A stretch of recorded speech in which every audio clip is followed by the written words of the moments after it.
കേൾക്കുന്ന നിങ്ങൾക്ക് ഓരോരുത്തർക്കും എന്റെയും കോമ്പറ്റേറ്റീവ് ക്രാക്കറിന്റെയും വിഷുദിനാശംസകൾ. ഈ ഒരു വിഷുക്കാലത്ത് കോമ്പറ്റേറ്റീവ് ക്രാക്കറിന്റെ എല്ലാ കോഴ്സുകളും അപ് ടു 30% ഓഫറോടുകൂടി നിങ്ങൾക്ക് ലഭ്യമാക്കാവുന്നതാണ്. കൂടുതൽ വിവരങ്ങൾക്ക് താഴെ കാണുന്ന നമ്പറിൽ കോൺടാക്ട് ചെയ്യൂ. Hi, hello, welcome to competitive cracker. Competitive ക്രാക്കറിന്റെ പുതിയൊരു വീഡിയോയിലേക്ക് നിങ്ങൾക്ക് സ്വാഗതം. ഞാനിന്ന് വന്നിരിക്കുന്നത്, നമുക്കറിയാം ദേവസ്വം ബോർഡ് നോട്ടിഫിക്കേഷൻ വന്നിട്ടുണ്ട്. അപ്പം നിങ്ങളിൽ പലരും അതിന് അപേക്ഷിച്ചിട്ടുണ്ടാവും. അപ്പോൾ അപേക്ഷിക്കാത്തവരൊക്കെ എത്രയും പെട്ടെന്ന് ദേവസ്വം ബോർഡിന് വേണ്ടി അപേക്ഷിക്കുക. അതിൻ്റെ ക്രൈറ്റീരിയ മറ്റു കാര്യങ്ങൾ നോക്കി നിങ്ങൾക്ക് ഏതാണോ അനുയോജ്യമായ തസ്തിക അതിനനുസരിച്ച് നിങ്ങൾ എന്ത് ചെയ്യുക, അപ്ലൈ ചെയ്യുക. അപ്പോൾ ദേവസ്വം ബോർഡ് പരീക്ഷയെ സംബന്ധിച്ചിടത്ത് നമ്മൾ പറയാനുള്ള വലിയൊരു കാര്യമാണ് അവസാനത്തെ ഒരു 10 മാർക്ക് അല്ലേ. അവസാനത്തെ 10 മാർക്ക് വരുന്നത് സ്പെഷ്യൽ ടോപ്പിക്കുമായിട്ട് ബന്ധപ്പെട്ടാണ്.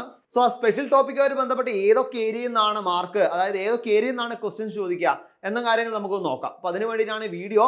നമുക്ക് നേരെ വീഡിയോയിലോട്ട് പോവാം. ഓക്കെ, അപ്പോൾ പാർട്ട് 7 ആയിക്കൊണ്ടാണ് ഇത്തരത്തില് സ്പെഷ്യൽ ടോപ്പിക് വരുന്നത്. ഈ സ്പെഷ്യൽ ടോപ്പിക്കിന്റെ മാർക്ക് നമുക്ക് നോക്കാം. മാർക്ക് എത്രയാണ്? സ്പെഷ്യൽ ടോപ്പിക്കിന്റെ മാർക്ക് വരുന്നത് 10 മാർക്കാണ്. 10 മാർക്കാണ് സ്പെഷ്യൽ ടോപ്പിക് വരുന്നത്. ആ സ്പെഷ്യൽ ടോപ്പിക്കിൽ ഏതൊക്കെയാണ് പെടുന്നത് നമുക്ക് നോക്കാം.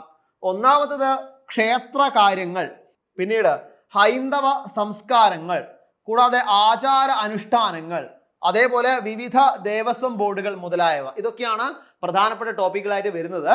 അപ്പൊ ഈ ഏരിയ ഉൾക്കൊള്ളിച്ചുകൊണ്ടായിരിക്കാം അവസാനത്തെ ആ ഒരു 10 മാർക്ക് നിങ്ങൾക്ക് എന്ത് ചെയ്യുക, ആ 10 മാർക്കിനുള്ള ചോദ്യങ്ങൾ നിങ്ങളുടെ മുന്നിലേക്ക് എത്താം. അത് എന്താണ്? മലയാളം, തമിഴ്, കന്നഡ, അതാണ് മീഡിയം ഓഫ് ക്വസ്റ്റ്യൻ ലാംഗ്വേജ്. അത് നിങ്ങൾ നോക്കണ്ട. അപ്പൊ ഇതൊക്കെയാണ് പ്രധാനമായിട്ടും, അതായത് ക്ഷേത്ര കാര്യങ്ങൾ, ഹൈന്ദവ സംസ്കാരങ്ങൾ, ആചാര അനുഷ്ഠാനങ്ങൾ, വിവിധ ദേവസ്വം ബോർഡുകൾ, ഇതിനെ പറ്റിയൊക്കെ ആയിരിക്കാം കൂടുതലായിട്ട് അതിന് ചോദ്യം ചോദിക്കാം. അപ്പൊ ഇതൊക്കെ ഉൾപ്പെടുത്തിക്കൊണ്ടാണ് എന്ത് ചെയ്യുക, ക്വസ്റ്റ്യൻസ് വരിക. ഇനി നമുക്ക് ആ സിലബസിലേക്ക്, അതായത് ഈ സ്പെഷ്യൽ ടോപ്പിക്കിന്റെ സിലബസിലേക്ക് ഒന്ന് ഇറങ്ങി നോക്കാം. ഏതൊക്കെ ഏരിയയിൽ നിന്നാണ് വരുന്നത് നമുക്കറിയാൻ വേണ്ടിയിട്ട് അല്ലേ. നോക്കാം നമുക്ക്. അതായത് ആദ്യത്തെ ഏരിയ എന്ന് പറയുമ്പോൾ ദേവസ്വങ്ങളുടെ ആവിർഭാവം, അതായത് ദേവസ്വം ബോർഡ് എന്ന രീതിയിൽ എങ്ങനെയാണ് ദേവസ്വം ബോർഡുകൾ വന്നിരിക്കുന്നത് എന്നതിനെ പറ്റി അവിടെ സൂചിപ്പിക്കുന്നുണ്ട്. പിന്നെ പ്രധാന ക്ഷേത്രങ്ങള്, അതേപോലെ തന്നെ അവയുടെ പ്രാധാന്യങ്ങള്. നമുക്കറിയാം നമ്മുടെ കേരളത്തില് ഒരുപാട് ക്ഷേത്രങ്ങളുണ്ട് അല്ലെ. കാസർഗോഡ് മുതൽ തിരുവനന്തപുരം വരെയുള്ള സ്ഥലത്ത് ഒരുപാട് ക്ഷേത്രങ്ങൾ, വലുതും ചെറുതുമായ ഒരുപാട് ക്ഷേത്രങ്ങളുണ്ട്. അതിൽ ഇവിടെ സൂചിപ്പിച്ചിരിക്കുന്നത് എന്താണ്? പ്രധാന ക്ഷേത്രങ്ങളെ പറ്റിയാണ് സൂചിപ്പിച്ചിരിക്കുന്നത്. അപ്പൊ പ്രധാന ക്ഷേത്രമായി മാറാനുള്ള പ്രത്യേകതകളോട് നമ്മൾ ഇവിടെ എന്ത് ചെയ്യണം, അവിടെ അറിയണം. അതാണ് അവിടെ സൂചിപ്പിച്ചിരിക്കുന്നത്, പ്രധാന ക്ഷേത്രം, അവിടെ പ്രത്യേകത. പിന്നെ നിലവിലെ ദേവസ്വം ബോർഡുകളുടെ ഘടന, അതിന്റെ രൂപീകരണം തുടങ്ങിയ കാര്യങ്ങൾ വളരെ ഇമ്പോർട്ടന്റ് ആണ്.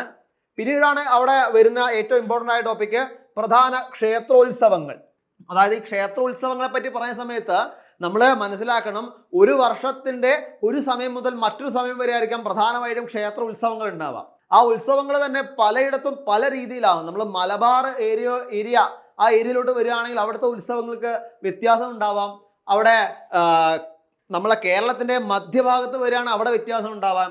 കേരളത്തിന്റെ തെക്ക് ഭാഗത്തേക്ക് പോകുമ്പോൾ അവിടെ വ്യത്യാസം ഉണ്ടാവാം. അപ്പോൾ പ്രധാനപ്പെട്ട ക്ഷേത്ര ഉത്സവങ്ങളെ പറ്റി നമ്മൾ കൃത്യമായിട്ട് അറിഞ്ഞിരിക്കണം ഈ ഒരു ടോപ്പിക്ക് പഠിക്കുന്ന സമയത്ത്.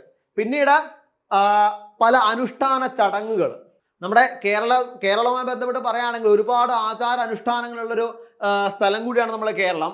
അപ്പൊ ഇത്തരത്തിൽ എന്തൊക്കെയാണ് നമ്മളെ ആചാരപരമായും അതേപോലെ ഭക്തിപരമായുമുള്ള പലതരത്തിലുള്ള അനുഷ്ഠാന ചടങ്ങുകളെ പറ്റി നമ്മൾ അറിയണം.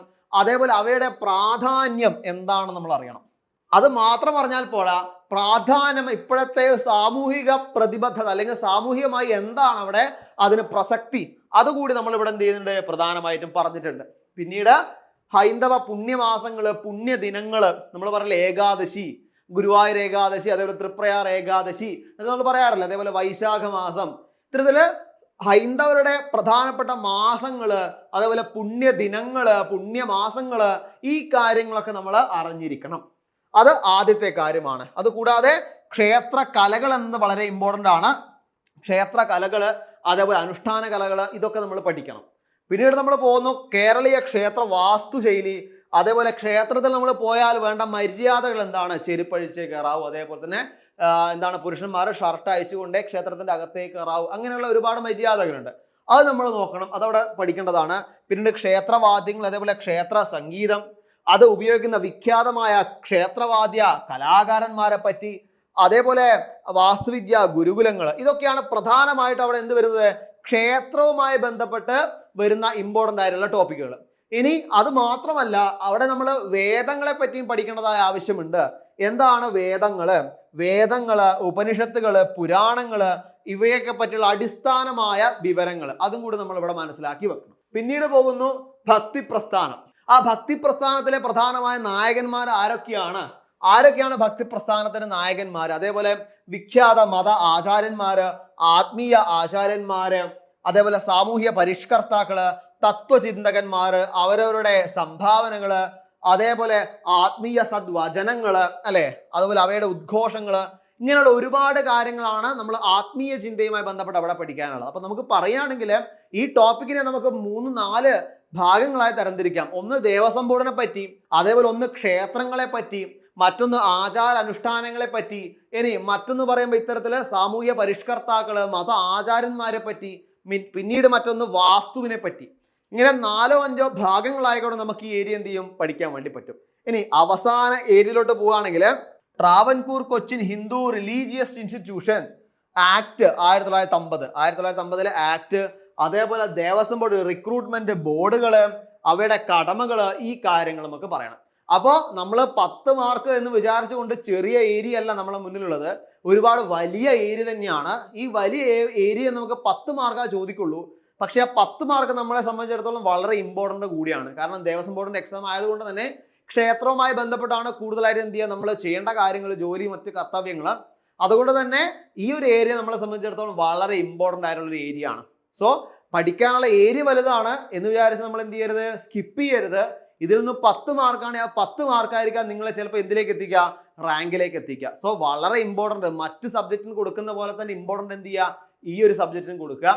ഇതിന് നമുക്ക് വേണമെങ്കിൽ 4-5 ഭാഗങ്ങളായി തരംതിരിക്കാം, അല്ലെ. ഞാൻ നേരത്തെ പറഞ്ഞ പോലെ തന്നെ ആദ്യം ദേവസ്വം ബോർഡിനെ പറ്റി നമുക്ക് പഠിക്കാം, അത് കഴിഞ്ഞാൽ ക്ഷേത്രങ്ങളെ പറ്റി പഠിക്കാം, ക്ഷേത്രവാദ്യങ്ങളെ പറ്റി പഠിക്കാം, വാസ്തുശൈലിയെ പറ്റി പഠിക്കാം, അതേപോലെ ആത്മീയമായ ആചാര്യന്മാരെ പറ്റി പഠിക്കാം, മത ആചാര്യന്മാരെ പറ്റി പഠിക്കാം, പിന്നീട് ആചാര അനുഷ്ഠാനങ്ങളെ പറ്റി പഠിക്കാം. ഇങ്ങനെ 4-5 ഏരിയകളിലായിട്ട് പരന്നു കിടക്കുന്ന ഒരു ടോപ്പിക്കാണിത്. അതുകൊണ്ട് തന്നെ ഓരോ ഭാഗങ്ങളായിട്ട് നമുക്ക് പഠിക്കുമ്പോൾ കൂടുതലായിട്ട് നമുക്ക് മനസ്സിലാവും. ഇത്തരത്തിൽ വലിയൊരു ഏരിയ നമുക്ക് എങ്ങനെയാണ് പഠിക്കേണ്ടത് നമുക്ക് കറക്റ്റായിട്ട് പറഞ്ഞു തരാൻ ഒരാളുണ്ടായാലും നമുക്ക് എന്താണ് ഈസി ആയിട്ട് നമുക്ക് ആ ഏരിയ ക്രാക്ക് ചെയ്യാൻ വേണ്ടി പറ്റും. അപ്പോൾ ആ ഒരു സ്ഥലത്ത്, അതായത് പറഞ്ഞു തരാൻ ഒരാൾ ഉണ്ടാകുമ്പോഴാണ് നമുക്ക് കൂടുതൽ എന്ത് ചെയ്യുക, സൗകര്യമാവുക, അല്ലേ. സോ അതുകൊണ്ട് തന്നെ നിങ്ങളെ സഹായിക്കാൻ ടീം കോമ്പറ്റേറ്റീവ് ക്രാക്കർ നിങ്ങളെ കൂടെ എന്നുമുണ്ട്. ഞങ്ങളുടെ പുതിയ ബാച്ച്, അതായത് ദേവസ്വം ബോർഡിന്റെ പുതിയ ബാച്ച് നമ്മൾ സ്റ്റാർട്ട് ചെയ്തിട്ടുണ്ട്. ഇപ്പൊ ദേവസ്വം ബോർഡിന്റെ പുതിയ ബാച്ചിന്റെ പ്രത്യേകത, സാധാരണ പോലെ തന്നെ നിങ്ങൾക്ക് റെക്കോർഡ് ക്ലാസ്സുകൾ അവൈലബിൾ ആണ്, അതേപോലെ തന്നെ ലൈവ് മെന്റർഷിപ്പ് അവൈലബിൾ ആണ്, PDF നോട്ടുകൾ അവൈലബിൾ ആണ്. ഇത്തരത്തിൽ ഒരുപാട് ഫീച്ചേഴ്സോട് കൂടിയാണ് ഞങ്ങൾ എന്ത് ചെയ്തിരിക്കുന്നത്, പുതിയ ബാച്ച് ഇവിടെ ആരംഭിച്ചിരിക്കുന്നത്. അപ്പോൾ ഈ ബാച്ചിൽ മാക്സിമം ജോയിൻ ചെയ്യുക. നിങ്ങളുടെ സംശയങ്ങളൊക്കെ നിങ്ങൾക്ക് വിളിച്ചു ചോദിക്കാം. അതേപോലെ തന്നെ നിങ്ങൾക്ക് എന്ത് ചെയ്യാം, എന്തൊക്കെയാണ് നിങ്ങളുടെ ഡൗട്ടുകളൊക്കെ, അതൊക്കെ നിങ്ങൾക്ക് ഈ ഒരു ബാച്ചിൽ ജോയിൻ ചെയ്തുകൊണ്ട് നിങ്ങൾക്ക് തീർക്കാവുന്നതാണ്. അപ്പോൾ ഈ ബാച്ചുമായി ബന്ധപ്പെട്ട കാര്യങ്ങൾ അറിയാനും ബാച്ചിൽ ജോയിൻ ചെയ്യാൻ എന്താ, ഇവിടെ ഒരു നമ്പർ കൊടുത്തിട്ടുണ്ട്, ഈ നമ്പറിൽ നിങ്ങൾക്ക് കോൺടാക്ട് ചെയ്യാം. സോ ഇതൊക്കെയാണ് നമുക്ക് ഇന്ന് പറയാനുള്ളത്. അപ്പോൾ ഡേറ്റ് വരാനായി, അതായത് അവസാന തീയതി വരാനായി. അതുകൊണ്ട് തന്നെ അതിന് മുന്നേ നിങ്ങളൊക്കെ അപേക്ഷിക്കുക. എല്ലാവർക്കും എക്സാം നല്ല രീതിയിൽ എഴുതാൻ സാധിക്കട്ടെ, അതേപോലെ തന്നെ നല്ല രീതിയിൽ പഠിച്ച് വേഗം ജോലി കിട്ടാനും സാധിക്കട്ടെ എന്ന് ആശംസിച്ചുകൊണ്ട് നിർത്തുന്നു. താങ്ക്